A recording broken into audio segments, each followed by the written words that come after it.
哈，大家好，我是小雪，欢迎大家观看这一次的龙蛋哥的活动故事，耶！因为刚才那个页面挺好看的，是不是？智梦已开启了，其实我到现在还没有去那个智梦那一边。我终于不是黑黑一片啦。其实我还想再看一半的，但是。时间重要，就大家有兴趣的话，可以去看一下蝶的官网那边哦。那么重来一次，哈喽，大家好，我是小雪，欢迎大家观看这一次的免龙黄金箱的活动故事，耶！然后大家应该是第一次看我的访答吧，嘿嘿嘿嘿。这个访答我，其实说真的还是有点满意，只是我有点不满意下面那个，也太明显了那个的话，因为我的染色的那个。材料就只有这些可以染的，白色的染料真的是不错呀！直接把那个什么半新的衣服给染成这样子啦，嘿嘿，你们应该知道这是半新的衣服吧？然后这个首饰嘛，像是琥珀的吧？是琥珀的那个套装吗？我把它给染色了，染成这样子了，而且还挺适合的嘛。那么在开始这一次的活动之前呢，我想要玩的一个东西，那就是蝶的小故事。哎呀，我听说大猫最近好像发大财了。哦，真的吗？之前我特意跑到最近龙出没的森林里诚心许愿来着，结果龙自然真的回应了他，直接天降金币。要不是我亲眼看到他的脑袋上被金币砸的吧，我也不信，真是太离谱了。那现在许愿还来得及吗？当然来得及，才怪。然后接下来我们来看一下当时的情况吧。要是天上可以掉金币就好了，神啊，我祈求。怎么回事啊？暖暖，你是我的神。大概就是这样子，挺好玩的。而且呢，我记得暖我那边呢，每一次来新的套装都会玩这个小4个漫画这样子。没想到暖暖，山暖那边也开始玩这个了。看一下邮件，100个钻，当然还有这些的兑换码，也大家尽量去拿吧。而这一次的活动故事，我会不会在时间内赶快把它发出来？我会努力的。那么我们来讲一下这一次的套装。这一次套装是双模型、双材质。双模型跟双材质的就是这个。其实我到现在还看了，还是觉得很想笑。做人做龙都精彩。真的不是普通的，戳到我的笑点了。虽然现在有点小笑啊，之前第一次看的时候真的是笑惨了。我还在想有没有人会不会看到我在那边自己那边疯癫的笑啊。然后这个套装呢是特别好看，尤其是个龙的，它的翅膀就特别好像之前那个什么天使恶魔都没有出到它的恶魔的翅膀，只出到它的镰刀。这个能不能掺镰刀一起用啊？不是重点，这个套装挺好看的，然后公主套也是不错的，就好像现在我搭配的，我觉得我搭的挺像的嘛，对吧？挺像的，是不是？已经尽量了，它至少是个礼服就是。那复死之后呢，也是挺有特色的，不过我觉得呢，蝶它绝对不会放弃紫色的，粉色可以抛弃，但是绝对不可以抛弃紫色。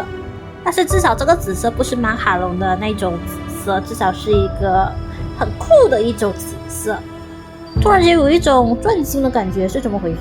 卡面呢？你们猜猜看，这里有多少个小可爱啊？我这里看好像是有三个、4个，你给我算一下，1个、2个、3个、4个，4个，5个嘞，有5个，你们找到了吗？复死过后的卡面也是挺酷的，哇，他的指甲，他的卡面太好看了。然后非凡套呢，我不知道是怎么回事，我觉得这一次的非凡到底好像不想提的感觉吧。他的画面基本上很少，叠提最多应该就是那个龙蛋套了。然后这个长发公主就没什么再提，有啦，在那个概念 PV 那边好像是有提，不过是远方的那个高塔。可是至于这个长发公主嘛，蝶真的是没有什么再提，但是设计师他倒是有提交和雷米，应该是跟这个龙套的设计师是谁来着？德拉威尔，们两个或许是同一个人，还是说他们是一个能够看向彼此沟通的关系呢？但是这一次的非凡他确实没有那么惊艳啦，就挺不错看的。自己为什么叠不提呢？可能是龙探他比较很满意的感觉吧。然后接下来呢，我们来看一下这一次的累冲。这一次的累冲基本上呢是真的是有点让我无话可说。可是今天我要改观了，虽然还是累冲，我没有办法得到，不过我还是得要改观。就是它这个上面那个翅膀呢，虽然确实是难，怎么说呢？没话说。但是呢，我看到搭配师没有，我看大佬呢，他说他其实有几个用处。第一个可以当它是眼罩，然后第二个呢可以当一个胡子，然后第三个呢可以当那个大蝴蝶结那边呢可以把它当成那个大蝴蝶结，然后第四个呢可以把它当翅膀。牛，太牛了，愧是神级搭配师。然后这个呢要钱的，我们就看着爽吧。又是黑黑一片，看到你自己了吧？嘿嘿嘿。然后这个这是折扣的券吗？之后再研究。新义节会场是什么？原来是商城啊，那没事了。谁是卧底？一次过进去。没有，我之后再来玩吧。然后就这样子没了。嗨，大家好，我是暖暖。然后除此之外呢，还有小暖的万圣节鬼套，那个鬼魂套，很可爱的。然后点了这一次呢，他还搞了一个特别的场景，就是一大堆粉钻。然后呢，他还发了一大堆那个什么粉钻的小卡通，就特别的可爱呀，转来转来转来，とても可愛いです。接下来就是呢，11月7号应该过了吧？应该已经来了，有这个特别的套装，江北西设计的，就有点像那个簪花的套装的感觉，特别好看，免费的，可以大家尽量清理，也没了。那么呢，接下来呢，我们就开始这一次的呀，这跟预告是一样的东西啊。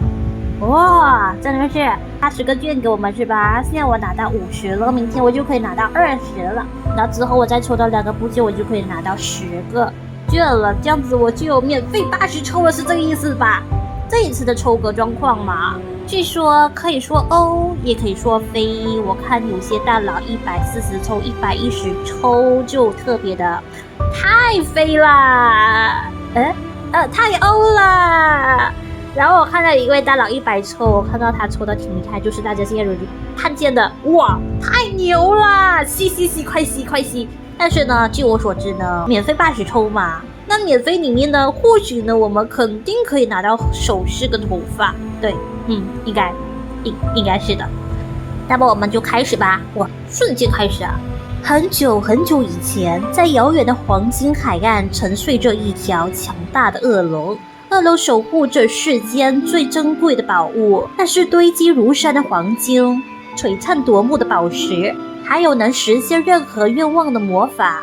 无数勇敢的探险家踏上寻宝之旅，他们手持古老的藏宝图，追寻着恶龙的踪迹，渴望找到那传说中的黄金宝藏。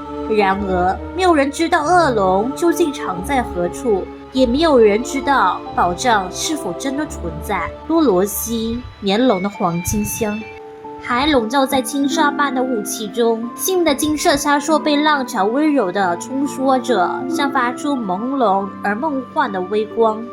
这里就是你有的黄金海岸吗？雾气朦胧的样子也好漂亮啊！这里真的有能量异动吗？看上去是个漂亮的海滩，应该不会有错。黄金海岸区域今日频繁发生的能量波动，已经引起了舍菲尔的检测组的警觉。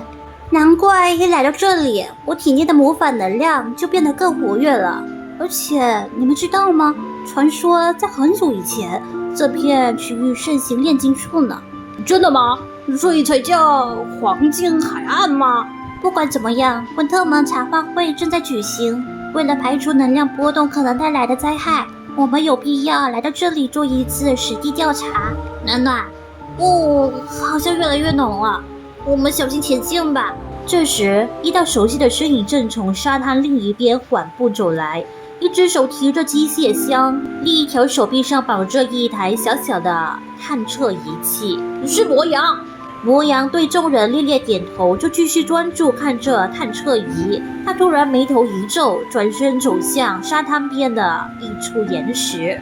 岩石下，一名短发少女沉沉昏睡，她鼓囊囊的腰包里隐约露出一个泛着宝石光泽的球状物。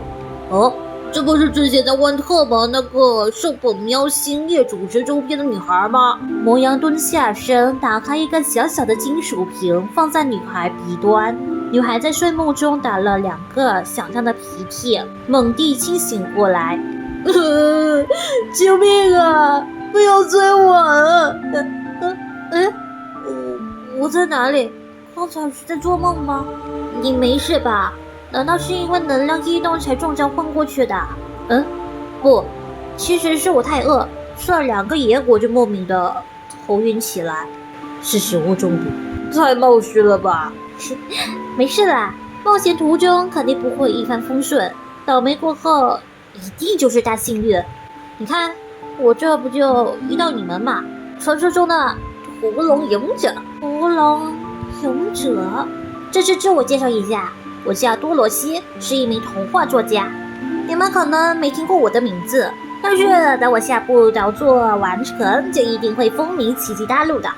其实我之所以察觉到黄金海岸发生的能量异动，是因为这枚龙蛋有了复苏的迹象。多罗西小心翼翼地从背包里捧出一枚金色的蛋，宝石般的蛋壳上朦胧的金光缓缓流畅。这是我们家世代祖传的龙蛋，里面沉睡着一头强大的恶龙。为了避免恶龙苏醒毁灭世界，我才决定了到黄金海岸寻找屠龙的方法。喵，这就是童话作家水狗篇故事的本领吗？哎呀，这不是故事，是真的。看，这是我祖传的藏宝图，上面记载着我祖先的伟大冒险。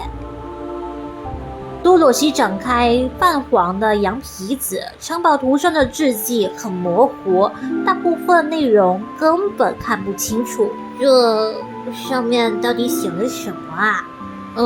确实有点难辨认。这里有个龙的图案，旁边还有个像是剑的符号。那个这都是剑吗？本喵怎么觉得像个勺子？肯定是宝剑。我们家族口口相传，祖先曾经在黄金海岸做过一件惊天动地的大事。什么大事？那个具体的细节失传了。但你们想想，龙蛋、黄金海岸、藏宝图上的龙和剑，这不就是屠龙的故事吗？这个推理过于跳跃了。这图是从我祖母的祖母的祖母那里流传下来的，还能有错吗？我懂，我超懂的。家族传承的古老传说一定是有道理的，对吧？而且之前我用尽办法都打不开龙蛋，但它最近频频异动，甚至出现了细微的裂痕，这一定是恶龙苏醒的前兆。而刚好出现在黄金海岸的你们，勇敢的少女，冷酷的青年，神秘的魔女，还有会说话的猫，简直就是童话故事的天选主角。我们一起去消灭即将苏醒的恶龙吧！我会把这个故事记载下来，成为奇迹大陆最伟大的童话的。但是，我来只是想调查能量波动。魔羊站起身，循着探测仪器的指引转身就走。能量波动最强的位置是那边的悬崖吗？那我们走吧，我也要去。那什么，这个多罗西她该不会是长发公主的后裔吧？因为我看长发公主她的头发也是褐色，眼睛是紫色，该不会就是她说的祖母的祖母的祖母？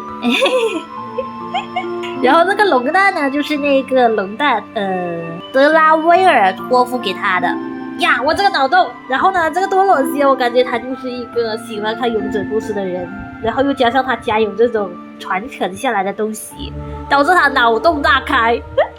我会是童话作家，那他肯定是尼尼尔的人，因为尼尼尔是以童话为主的嘛。我是在讲废话吗？这一次会有几集啊？11集、12集、15集？别了，一点就好，一点就好。那么来吧，高塔。哦，这个就是赫雷米的那个长发公主的塔嘛。是的，来吧。汹涌的海浪拍打着岩石，海鸥发出尖锐的鸣叫。一行人攀上悬崖，雾却越来越浓，遮住了前行的路。牧羊的仪器也失灵了。多罗西有些沮丧，这时他腰间的宝石弹突然发出淡淡的金光，仅至触及之处，浓雾竟变得稀薄。快看，家主的使命在召唤我！勇者们，现在必须汇集力量，才能造窃前路。好啊，让我来吟唱驱雾加点灯的混合魔咒。喂，这种关键时刻我们才不会和你们胡闹，对吧呢？小雪，是时候使用我们的力量啦。本喵都忘了，娜娜其实也是个中二少女来着。既然暖暖都这么说了，上吧，搭配之力。行。众人的搭配之力，龙蛋的光芒共鸣交织，璀璨的光束终于穿透浓雾。悬崖尽头矗立着一座古老的高塔，岁月以海风将它侵蚀为濒临倒塌的遗迹。只有高塔最上方留有一扇没有玻璃的窗户。喊一声莴苣公主的话，会有人扔下长长的头发给我们当梯子爬上去吗？这样真的好像童话故事呢。梯子不会从上面掉下来，但可以从下面的。博洋抛出机械钩索，勾住窗沿，扯了扯确定牢固度，才示意一行人依次攀援而上。脚步落在地板上，发出刺耳的吱呀声。眼前的房间里堆满了书籍和金属的器材，遍布海风留下的尸痕。中央矗立着一座古老的熔炼炉。这座熔炼炉虽然很古老，但机械结构依然完好，现在应该也还能使用。这些书籍、这些设备，全都是有关炼金术的。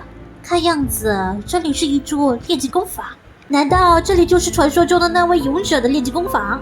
毕竟传说里，勇者就是用炼金术锻造了制胜的武器。正当众人好奇地在房间内翻看时，角落里什么东西悄悄地从厚重的尘埃里探出了脑袋。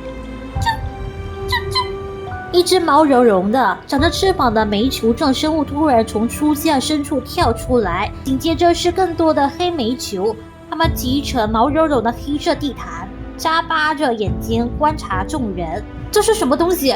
红混生物从书里跑出来了吗？突然间，小黑煤球们一起跳了起来，像一团黑色的浪潮般涌向毫无防备的多洛西，将龙蛋从他的腰包中搬了出来。啊，我的龙蛋！众人围追堵攒，屋子里一片混乱。然而黑煤球们格外灵敏，像蚂蚁传送食物一样，用头顶的翅膀欢呼雀跃的一个接一个互相传递。捉住你啦！多罗西看准时机扑上前，一把捉住了魏尾的黑煤球，宝石弹一个打滑脱离了他小小的翅膀，咕噜噜地滚进了熔炼炉。我的龙蛋！其他的黑煤球纷纷看向最后的那只小黑煤球，他则眼泪汪汪地看向同样眼泪汪汪的多罗西。这时一阵轰鸣声响起，熔炼炉内冒出耀眼的金光，以熔炼炉连通的设备一个接一个的亮起，整座炼金工坊从沉寂中苏醒。如火的缝隙中，熔弹的光芒越来越强，但壳上隐约有了裂开的迹象。难道这座工坊在孵化龙蛋？黑煤球们听到这话，变得更加兴奋起来。他们齐心协力地推上这众人，同时扬起阵阵煤灰，将众人赶了出去。高塔下，满头黑脸的一行人面面相觑。龙蛋投入熔炉后，黄金海洋的能量波动大幅上升了，事情肯定与龙蛋有关。都怪那些黑煤球，说不定黑煤球的主人就是恶龙，他们埋伏在这里就是为了抢走我们的龙蛋，还不出他们的主人。太好了，大喵，你已经跟上了故事的节奏。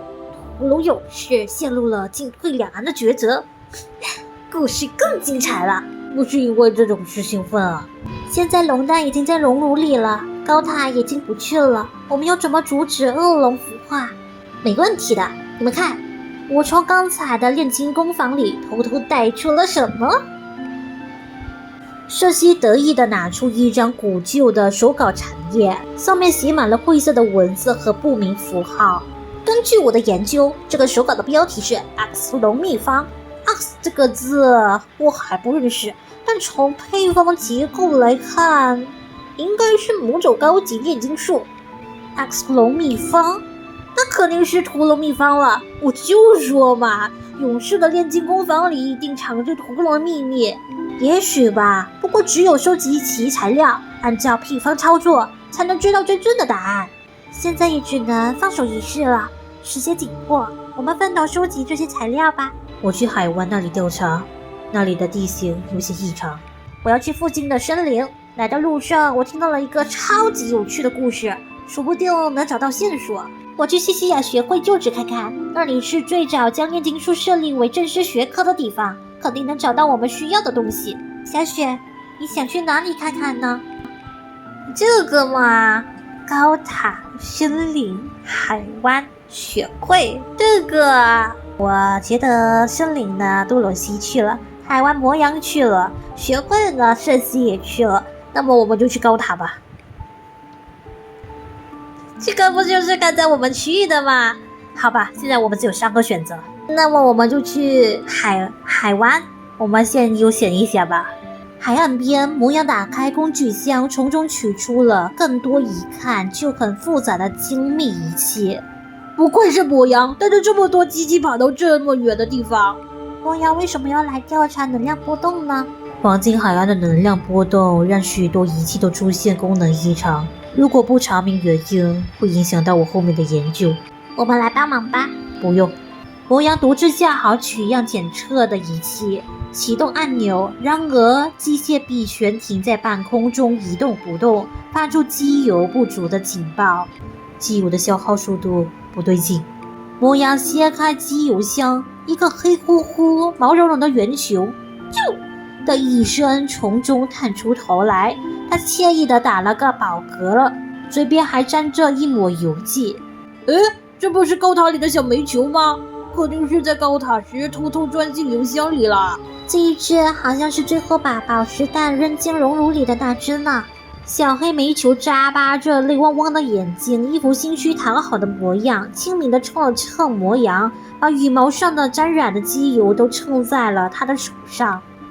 魔羊无奈放手，只得先拿出另一套简易工具继续探测，但效率低了很多。那这次我们可以来帮忙了吗？有什么发现吗？有很多不合理的地方。首先，岩石能检测出许多海底特有的物质成分，说明这里曾经发生过巨大的海啸。其次，根据海岸线的形状和植被分布，能够看出陆地上有一股力量在对抗巨大的浪潮。还有海滩上沙子的结构，它们比一般的沙soit更晶莹，应该是被高温瞬间结晶化的。从这些现象可以得出结论，或许恶龙的传说是真的。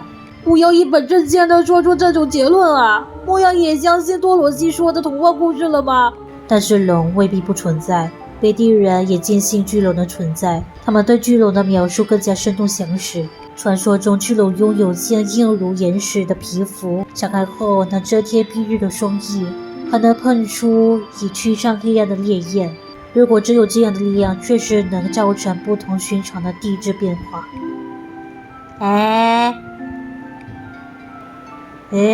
所以现在我们是要进入黄金海岸的那一个巨线吗？这些时间也太多了，我们就留给下一集吧。龙套。可是魔羊没想到他竟然可以这么冷静地说这一件事情，也难怪大喵他会吐槽。我觉得大喵好像是半信半疑，不过呢，他表面是透露着他不信的感觉吧。毕竟呢，多罗西讲的很童话的感觉。可是没想到，原来暖暖也是中二少女啊！也难怪我笑死了。行。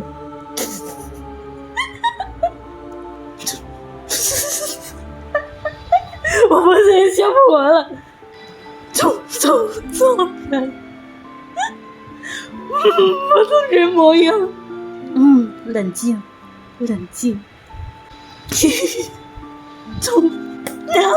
No！ 可是没想到模样也会跟着一起。还有龙的存在嘛，在奇迹大陆上应该是有的吧，比如之前的水龙，可是那个水龙是从文人典的画里面展现的，所以呢也只能算是传说，对真实有没有龙还是未知数。可是在南我那边是有龙的啦，就是那个名字有点太长了，总之就是那个人物啊，就是大家现在所见的。然后我想看一下这个，未达成，当然未达成，我才刚来。哦，这啥呀？这是凑齐才可以得到的意思吗？就是拿到16个部件啊，16个部件。这有几个呀？我真的是16个部件啊！这里的那个双冠竟然可以再变化，所以我也不知道会抽到是怎样的。看，奖。变成这样子，这个也是有变化的，它就是变成这个泡泡的那什么，这个也是有变化哦，这个也是有变化，变成一双脚，然后这个是翅膀的哦，这感觉就是幼龙状态嘛，真的是幼龙啊。这个长发公主，应该就是那个研究者。他想要让这个少女这个龙她复苏，不懂啊这故事。秘宝乡镇是龙蛋吗？如果是的话，我觉得很开心一下的。这一次没有任务啊？真的没有啊？好吧，那么这一次的活动故事就此结束啦。这一次的活动故事感觉还挺有意思的嘛，而且还可以知道暖暖是中二少女。其实之前应该有提过了吧？毕竟暖暖呢跟我们比较接近嘛性格，所以呢暖暖也会看动画，也会看电视剧，也会接触音乐。总之暖暖的领域超级无敌多的，她简直就是神秘少女身上的宝，简直挖不完的感觉。尤其是她的衣橱，这是个谜题呀。那衣橱怎么可以装的那么多衣服啊？瞬间可以搭配出来，而且呢她随身携带的包到底可以装多少衣服啊？我好像离题了。那么这一次的故事就此结束啦！喜欢这次影片的话，记得在下方留言、按赞、分享、出去好，千万不要忘记订阅我，打开我新的小铃铛哦！祝大家失恋市长欧气满满，祝大家抽歌愉快，并且欧吧！大家一起欧吧！但是要在这里提一下，圣诞节马上也要快到了，11月啦！那么拜拜了。不过这一次挺值得抽的。